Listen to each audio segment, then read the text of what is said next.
Hello, this is Mr. Collier. Today we're looking at limits and differentiating from first principles. Okay, so if we take a look at this function, y equals 2 to the x minus 1 over x, you can see it's not defined for x equals 0, right?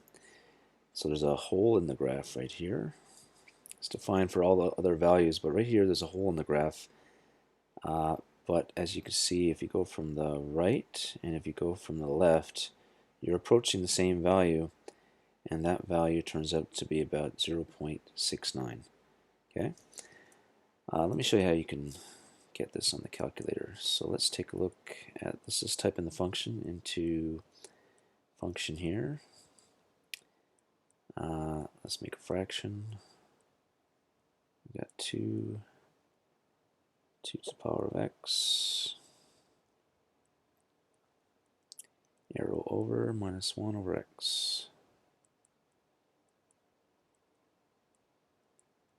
Okay, then we want to look it up in the table, but we want to go set up the table to maybe start. We're looking at around 0, so let's start off at negative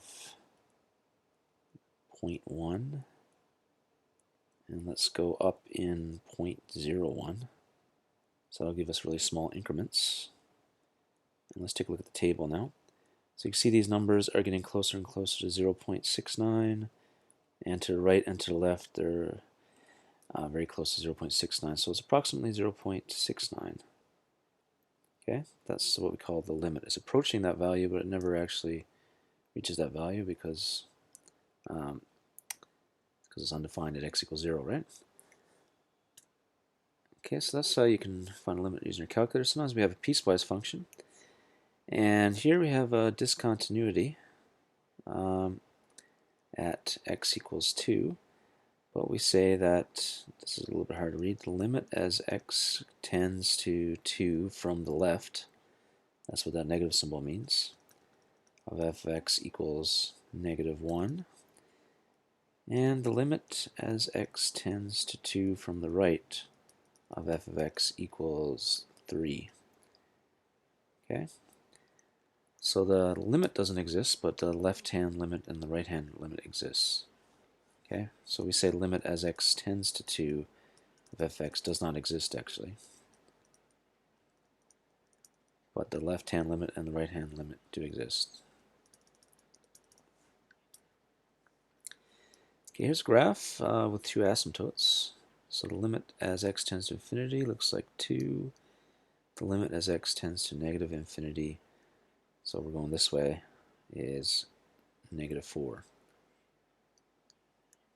Given the fact, so we're given a couple limits here, sketch a possible graph.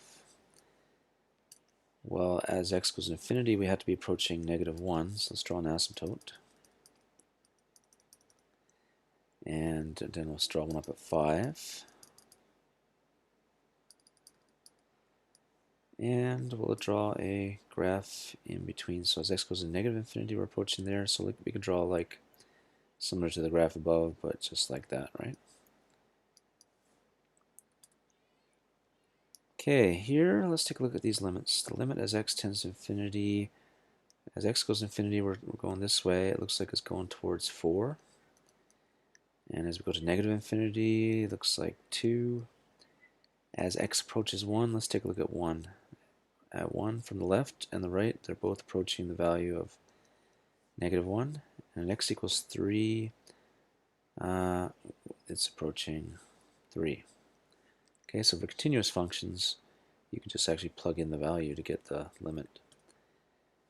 Okay, let's take a look at this one. We have the limit as x tends to 3 is just negative 2.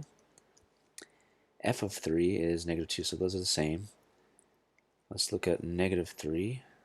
So the limit at negative 3 is actually 3, because from the left and from the right is approaching that, but f of negative 3 is actually 1. Okay, that's called a jump discontinuity there. Next we have 4, so let's look at 4.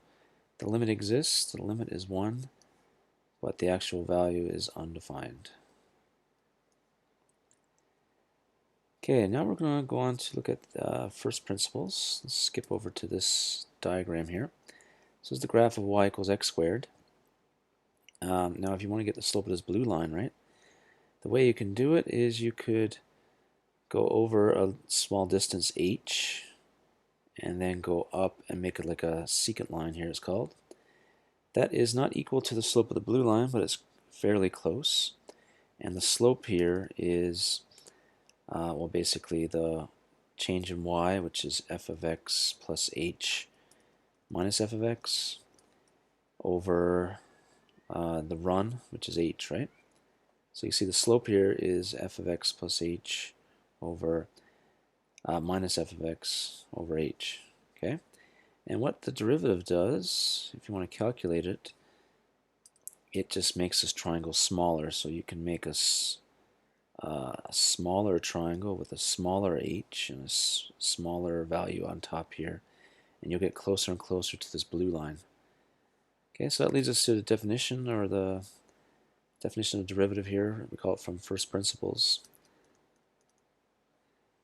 Okay, so if you do, basically you just want to make that h as small as possible. If you take the limit as h tends to 0 of this here, which is basically the slope of those lines I just drew, then that equals the slope at that point, and this is called the derivative.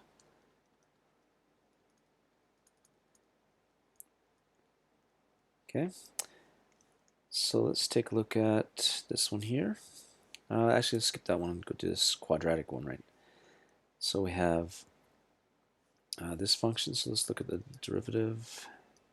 Limit as h tends to infinity, or that's not correct, h tends to 0, of f of x plus h minus f of x over h. So that equals the limit as h tends to 0. We plug in x plus h, so we have 3 times x plus h squared plus 2 times x plus h. And then we subtract f of x. Let's put that in brackets, over h. So that equals the limit as h tends to 0, 3 times x squared plus 2xh plus h squared plus 2x plus 2h minus 3x squared minus 2x. This should be an h here. So you can see already these two things cancel, and a bunch more stuff will cancel in a second. So we got limit as h tends to 0. Then we got 3x squared plus 6xh plus 3h squared plus 2h minus 3x squared over h. And what else cancels? Well, these guys cancel. And we got a common factor of an h in the numerator. So all the h's cancel, and we got the limit as h tends to 0 of, I divide all the terms by h. We got 6x plus 3h plus 2, right?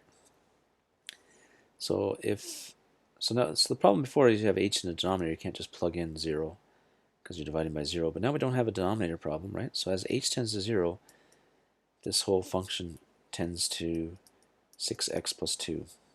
Okay, so that is the derivative. All right, so let's take a look at Desmos now and just check out the graph. So 3x squared plus 2x plus 2. Let's graph that. Y equals 3x squared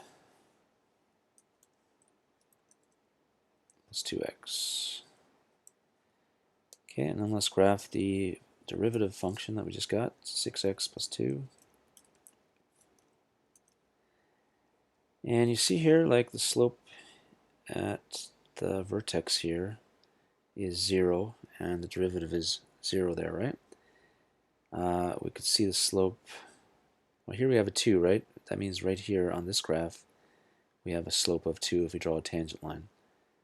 Okay, here the derivative is 4, and if you look down at the curve, yeah, if you draw a line of slope 4, it hits at one point. So yeah, so this green linear function represents the slope of every single point on the blue quadratic